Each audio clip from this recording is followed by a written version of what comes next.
Hello friends, welcome back to my channel.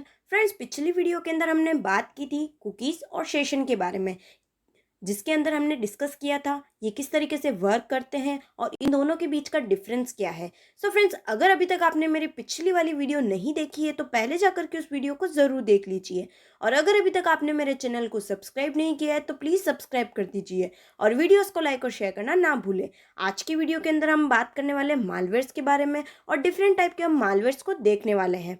सबसे पहले हम बात करते हैं कि मालवेयर क्या होता है। It is a malicious software. ये एक तरह का मैलिशियस सॉफ्टवेयर होता है। सॉफ्टवेयर क्या होता है, जिसे कि हम एक तरीके से सेट ऑफ इंस्ट्रक्शंस कह सकते हैं या कलेक्शन ऑफ प्रोग्राम्स भी कहा जा सकता है। बेसिकली डिफरेंट टाइप के हमारे पास में सॉफ्टवेयर्स होते हैं। सिस्टम सॉफ्टवेयर होते हैं, एप्लीकेशन सॉफ्टवेयर, यूटिलिटी सॉफ्टवेयर होते हैं और एक होता है हमारे पास में मालवेयर्स। बेसिकली मालवेयर्स जो होते हैं वो मैलिशियस सॉफ्टवेयर होते हैं। इट इज़ एनी प्रोग्राम और file that is harmful to a computer user. ये बेसिकली कोई भी प्रोग्राम या फाइल होती है जो कि कंप्यूटर यूज़र को हार्मफुल करती है, यानी कि यूज़र का जो कंप्यूटर होता है उसको हार्म करने के लिए यूज़ में आती है। बेसिकली ये सिस्टम को हार्म करती है, इसीलिए इसे हम क्या कहते हैं, मालवेयर्स कहते हैं, यानी एक टाइप का मैलिशियस सॉफ्टवेयर। बेसिकली इसके डिफरेंट टाइप्स होते हैं, जैसे वायरस होता है, वर्म होता है, ट्रोजन हॉर्स होता है, स्पाईवेयर होता है, रैंसमवेयर होता है, एडवेयर होता है, फिशिंग होती है, स्पूफिंग होती है और आइडेंटिटी थेफ्ट होती है। तो ये सारे हमारे एक तरीके से मालवेयर्स के टाइप्स होते हैं। एक एक करके हम इनको डिस्कस करने वाले हैं। फर्स्ट हम बात करते हैं कि वायरस क्या होता है। वायरस जिसे कि हम कहते हैं vital information resources under siege, ये इसकी फुल फॉर्म होती है। Basically virus is a malicious software attached to a document और file that support macros to execute its code and spread from host to host. Virus basically क्या होता है, ये एक टाइप का malicious सॉफ्टवेयर होता है जो किसी डॉक्यूमेंट या किसी फाइल के साथ में अटैच कर दिया जाता है, जो कि होस्ट टू होस्ट स्प्रेड होता है और एग्जीक्यूट होता है और हमारे सिस्टम को हार्म करता है। बेसिकली ये इंटरनेट के थ्रू भी हो सकता है और इंटरनेट के बिना भी हो सकता है। जैसे हम ऑफलाइन का यूज़ करते हैं, जैसे हम पेन ड्राइव्स का यूज़ करते हैं, तो एक सिस्टम के अंदर अगर कोई भी वायरस है तो वो उस पेन ड्राइव से दूसरे सिस्टम के अंदर जा सकता है। इसी तरीके से इंटरनेट के थ्रू कोई आप फाइल डाउनलोड कर रहे हो तो उस फाइल के अंदर भी आपके पास में वायरस अटैच होकर के आ सकता है। बेसिकली ये एक तरीके से अपने डॉक्यूमेंट या फाइल के साथ में अटैच हो जाता है। तो ये एक तरीके से क्या होता है, वायरस होता है। It attach itself with software. जैसे हम कोई भी सॉफ्टवेयर डाउनलोड करते हैं इंटरनेट के थ्रू, तो वो जो सॉफ्टवेयर डाउनलोड किया गया है उसके अंदर ये वायरस जो होता है वो खुद ब खुद अटैच हो जाता है और हमारे सिस्टम को हार्म करता है। सो बेसिकली ये ऑनलाइन भी होता है और ऑफलाइन भी होता है। तो ये बात थी हमारे पास में वायरस की। सेकेंड हम बात करते हैं वॉर्म की। वॉर्म बेसिकली क्या होता है, it is a malicious software that replicates rapidly and spread to any device within network. Basically ये एक टाइप का मैलिशियस सॉफ्टवेयर होता है जो किसी भी सिस्टम के अंदर हो सकता है, जो कि नेटवर्क के थ्रू होता है। यानी कि वायरस क्या हो रहा था, जो ऑनलाइन और ऑफलाइन दोनों तरीके से हो सकता है, लेकिन वॉर्म जो होता है वो नेटवर्क के थ्रू होता है। यानी जब हम इंटरनेट का यूज़ करते हैं तो उस टाइम पर जो है ये वॉर्म जो है रेप्लिकेट हो जाता है। Unlike viruses, host program are not required to spread the worm. जिस तरीके से वायरस के अंदर क्या होता है, होस्ट प्रोग्राम की ज़रूरत होती है, यानी ऑफलाइन ये जो है स्प्रेड होता है, लेकिन वर्म जो होता है वो ऑनलाइन जो है सेल्फ रिप्लिकेट हो जाता है। It is self replicate independent file और शॉर्टकट फोल्डर। जैसे आपने देखा होगा आपके सिस्टम के अंदर कोई भी शॉर्टकट फोल्डर जो होता है वो ऑटोमेटिकली क्रिएट हो जाते हैं। तो वो किस वजह से होते हैं, वो वजह होती है वर्म की वजह से, जो आपके सिस्टम को हार्म करते हैं। नेक्स्ट हम बात करते हैं ट्रोजन हॉर्स की। बेसिकली जैसा कि इसका नाम है, इसको हम ट्रोजन भी कह सकते हैं। ये एक टाइप का मालवेयर होता है which misleads users of its true intent. यानी ये क्या काम करता है कि जो यूज़र का वर्क होता है उससे वो उसको मिसलीड यानी कि उसको डिस्ट्रैक्ट करने के लिए यूज़ में आते हैं। फॉर एग्जांपल मान लेते हैं आपके पास में एक प्ले बटन है, तो प्ले बटन से आप कोई भी म्यूज़िक को प्ले कर रहे हो, जैसे आप किसी मीडिया प्लेयर का यूज़ करते हो, लेकिन वो कैसे एक्ट करता है, एज अ फॉरवर्ड बटन की तरह एक्ट करता है, यानी एक तरीके से यूज़र को वो डिस्ट्रैक्ट कर देता है। तो उसके लिए ये क्या काम करता है, ट्रोजन हॉर्स होता है। It must be executed by its victim to do its work. यानी एक तरीके से विक्टिम को ये शो करता है कि हाँ, जो आप वर्क कर रहे हो वो वर्क सही है, लेकिन वो एक्चुअली में गलत वर्क कर रहा होता है।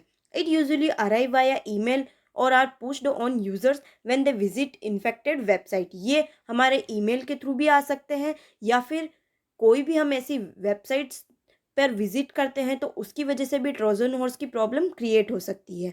Trojan type is the fake antivirus program which pop up and claim you are infected then instruct you to run a program to clean your PC। ये एक तरीके से क्या होता है, हमें शो करता है कि ये एक टाइप का एंटीवायरस प्रोग्राम है, जबकि ये एक तरह का क्या होता है, मालवेयर होता है। और जैसे ये हमको बताता है कि आप जो है आपका सिस्टम हार्म हो चुका है, तो आप आपके पीसी को क्लीन करने के लिए इस प्रोग्राम को रन करिए, यानी कि ये इंस्ट्रक्शंस देता है कि आप आपके पीसी को क्लीन करिए, लेकिन एक्चुअल में ये होता है मालवेयर और शो करता है कि ये एक टाइप का एंटीवायरस प्रोग्राम है।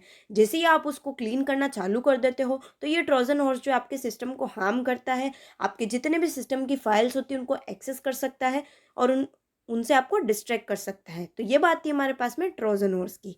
नेक्स्ट हम बात करते हैं स्पाईवेयर की, कि बेसिकली स्पाईवेयर क्या होता है। स्पाईवेयर के अंदर क्या होता है, it aims to gather information about a person of organisation without their knowledge and send such information to other.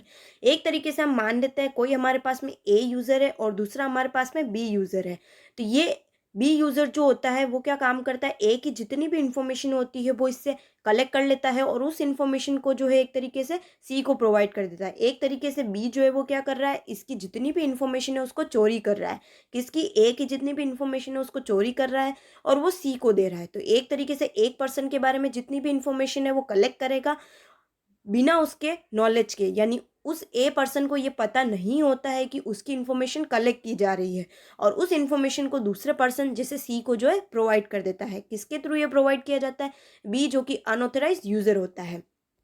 It is done by hardware और सॉफ्टवेयर। ये न केवल हार्डवेयर के थ्रू होता है बल्कि सॉफ्टवेयर के थ्रू भी हो सकता है, तो इसे हम क्या कहते हैं, स्पाईवेयर। नेक्स्ट हम बात करते हैं रैंसमवेयर की, कि बेसिकली रैंसमवेयर क्या होता है। दैट इनक्रिप्ट्स अ फाइल, ये किसी भी फाइल को इनक्रिप्ट कर देते हैं, यानी कि जैसे मान लेते हैं लॉक कर देते हैं।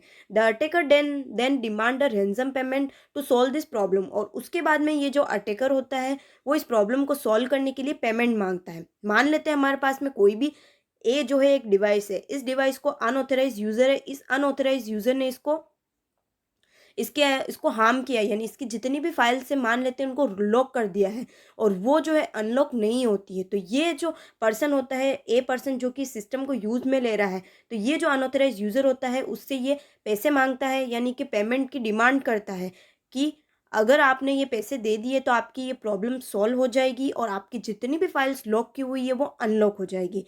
It is once executed it can be hard to reverse the damage without a good validated backup. एक बार जब ये क्या कर देता है उस सिस्टम को, यानी कि एग्जीक्यूट हो जाता है उस सिस्टम के अंदर रैंसमवेयर और सिस्टम को डैमेज कर देता है, तो उसके बाद में इसका वापस से बैकअप लेना जो है मुश्किल होता है, यानी कि वो सारी जितनी भी फाइल्स लॉक हुई है, सिस्टम जितना भी हार्म हुआ है उससे रिकवरी होना मुश्किल होता है। इसीलिए जो भी हमारे पास में ए यूज़र होगा वो इसको क्या करेगा, पेमेंट देगा, यानी कि ये सिस्टम को खुद ही हार्म करता है और खुद ही उसको सही करने के लिए पेमेंट मांगता है।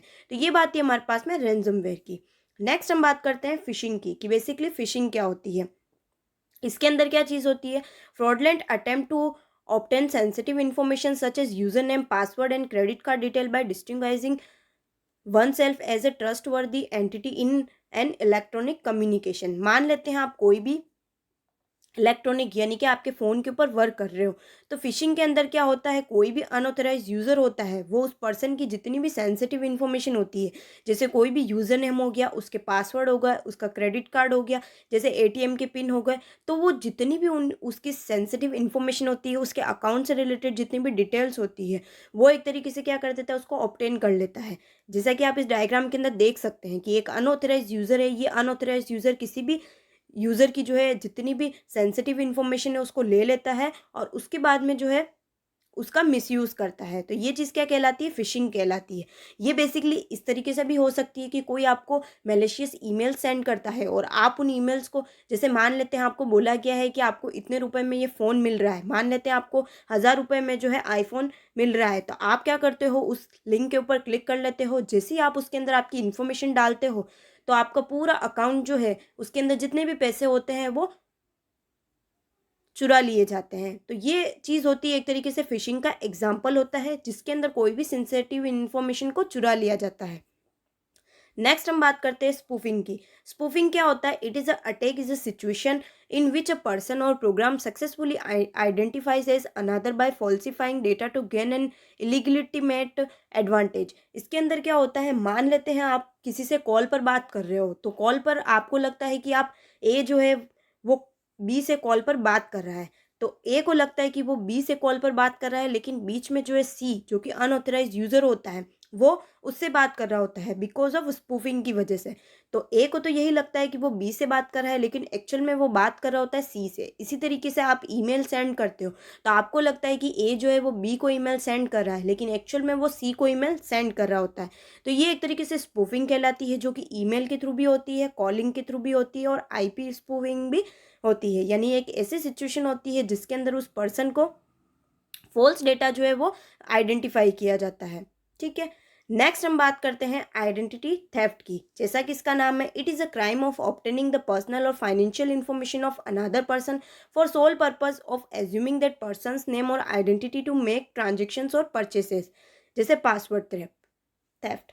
इसके अंदर क्या चीज़ होती है, कोई भी पर्सन है हमारे पास में ए है, उस पर्सन के आइडेंटिटी को चुरा लिया जाता है। मान लेते हैं हमारे पास में सी कोई अनऑथराइज यूज़र है, तो ये क्या काम करता है, ए की जितनी भी फाइनेंशियल या कोई भी पर्सनल जितनी भी इंफॉर्मेशन होती है उसको ऑब्टेन कर लेता है और उसको दूसरे पर्सन को दे देता है। यानी crime of obtaining the personal और financial information of another person for sole purpose of assuming that person's name और आइडेंटिटी टू मेक ट्रांजेक्शन और परचेसेस। किसी भी ए पर्सन की जो है सी जो है वो उसकी आइडेंटिटी को चुरा रहा है और वो एज उसकी आइडेंटिटी का यूज़ करते हुए जो भी काम करना होता है वो ये सी कंप्लीट करता है। यानी एक तरीके से ए की आइडेंटिटी को, यानी उसकी जितनी भी इंफॉर्मेशन है उसको चुरा लिया जाता है। जैसे आप देखते हैं पासवर्ड थेफ्ट। पासवर्ड थेफ्ट के अंदर क्या होता है, मान लेते कोई हमारे पास में ए पर्सन है, उसके जितने भी हमारे पास में मान लेते हैं एटीएम पिन है या फिर कोई भी पासवर्ड हो गया है, किसी भी चीज़ से रिलेटेड, क्रेडिट कार्ड से रिलेटेड जितनी भी इंफॉर्मेशन है वो चुरा ली जाती है और उसका मिसयूज़ किया जाता है उस अनऑथराइज यूज़र के थ्रू। तो ये बात होती है हमारे पास में आइडेंटिटी थेफ्ट की। नेक्स्ट हमारे पास में बात आती है एडवेयर की। Adware which attempt to expose the compromised end user to unwanted potentially malicious advertising. A common adware program might redirect a user's browser search to look at like web pages that contain other product promotion. एडवर्ड्स के अंदर क्या होता है, जैसे आपने देखा होगा वेबसाइट्स के बीच बीच में बहुत सारे एडवर्टाइजमेंट आते हैं, तो उसके बीच में कुछ ऐसे एडवर्टाइजमेंट भी आते हैं जो कि मैलिशियस होते हैं। यानी एक तरीके से वो क्या करते हैं, मालवेयर्स की तरह यूज़ में आते हैं। जैसे ही आप उनके ऊपर क्लिक करते हो तो जो भी आपकी इन्फॉर्मेशन होती है वो उस अनऑथराइज यूज़र के पास में चली जाती है। यानी बेसिकली एडवर्टाइजमेंट के थ्रू जो भी मैलिशियस काम किए जाते हैं, जो भी मालवेयर्स होते हैं जो कि एडवर्टाइजमेंट के थ्रू होते हैं, तो उन्हें हम क्या कहते हैं, एडवेयर्स कहते हैं। सो फ्रेंड्स, ये बात थी हमारे पास में कुछ मालवेयर्स की, जिसके अंदर हमने virus, worm, phishing, spoofing, identity theft, adwares, इसी तरीके से हमने ट्रोजन हॉर्स की बात की।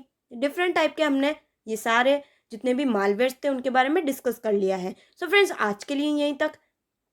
अगर अभी तक आपने मेरे चैनल को सब्सक्राइब नहीं किया है तो प्लीज़ सब्सक्राइब कर दीजिए और वीडियोज़ को लाइक और शेयर करना ना भूलें। Thank you.